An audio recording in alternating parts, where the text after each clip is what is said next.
Bonjour et bienvenue dans Annikas Éducation. Quand on est enseignant, on entend souvent cette petite voix intérieure qui nous dit «Et si je faisais autre chose?» Mais aussitôt, une autre voix surgit. «Oui, mais j'ai peur.» Dans cette vidéo, on va parler de ces peurs très répandues chez les enseignants qui envisagent une reconversion. Et surtout, je vais vous montrer comment les dépasser, une par une. Parce que non, vous n'êtes pas seul. Et oui, c'est possible. Restez bien jusqu'à la fin, je vous donnerai une méthode simple pour commencer à calmer ces peurs dès aujourd'hui. La première peur, c'est la plus évidente, la peur de l'inconnu. Enseignant, on connaît notre routine, nos programmes, nos élèves, nos collègues. Même si le métier est difficile, on sait ce qu'on fait chaque matin. Quitter ça, c'est plonger dans le brouillard. Et si je ne trouvais rien?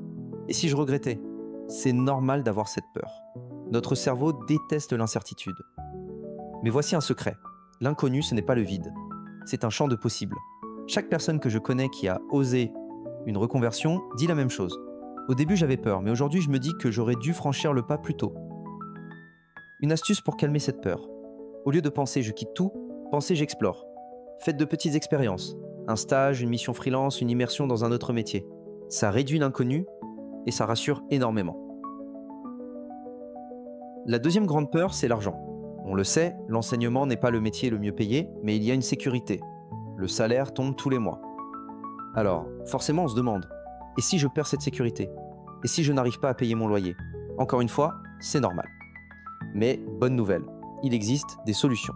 CPF, congé formation, disponibilité, cumul d'activités. L'État met en place plusieurs dispositifs pour accompagner une transition. Un conseil, au lieu de raisonner en je saute dans le vide, planifiez. Fixez une épargne de sécurité. Faites vos calculs. Et surtout, commencez petit avant de quitter complètement votre poste. La peur financière n'a pas besoin de disparaître. Elle doit juste être maîtrisée. Et croyez-moi, avec une stratégie, c'est possible.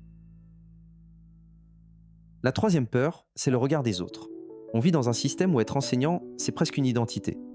Alors quand on annonce qu'on veut partir, on peut avoir droit à des réactions comme « mais tu as un poste sûr » ou « tu vas gâcher ton concours ». Et parfois, le plus dur, ce n'est pas le regard des collègues, mais celui de la famille, des proches. Voici la vérité. Les autres parlent avec leur propre peur. Ils projettent leurs inquiétudes sur vous. Mais au final, ce n'est pas eux qui vivent votre vie.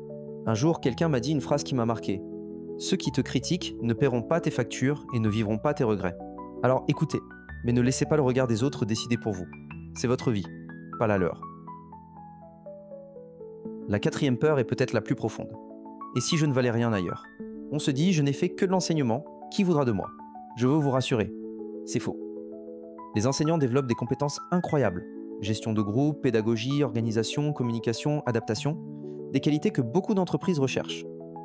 Un conseil, traduisez vos compétences dans le langage du secteur visé. Ne dites pas j'ai géré une classe, dites j'ai coordonné et motivé un groupe de 30 personnes avec des profils variés. Croyez-moi, votre légitimité existe. Il faut juste apprendre à la montrer différemment. La cinquième peur, c'est le regret. Et si je pars, et que finalement je me rends compte que j'aimais mon métier? Je comprends. Mais voici quelque chose d'important. La vie n'est pas figée. Partir ne veut pas dire que vous ne pourrez jamais revenir. Beaucoup d'enseignants qui partent peuvent repasser des concours ou revenir via des contrats. Et si, au contraire, le vrai regret, c'était de ne jamais avoir essayé? Parfois, on regrette plus ce qu'on n'a pas osé faire que ce qu'on a tenté. Alors voilà, ces peurs, vous les avez être toutes ressenties. Moi aussi. Et tous les enseignants en reconversion passent par là. Mais souvenez-vous, une peur, ce n'est pas un mur. C'est un signal qu'il faut préparer, sécuriser, planifier. Et c'est exactement ce que je veux partager avec vous sur cette chaîne. Si cette vidéo vous a aidé, pensez à liker, à vous abonner et à partager avec un collègue qui se pose les mêmes questions. Merci à vous et à bientôt pour une prochaine vidéo.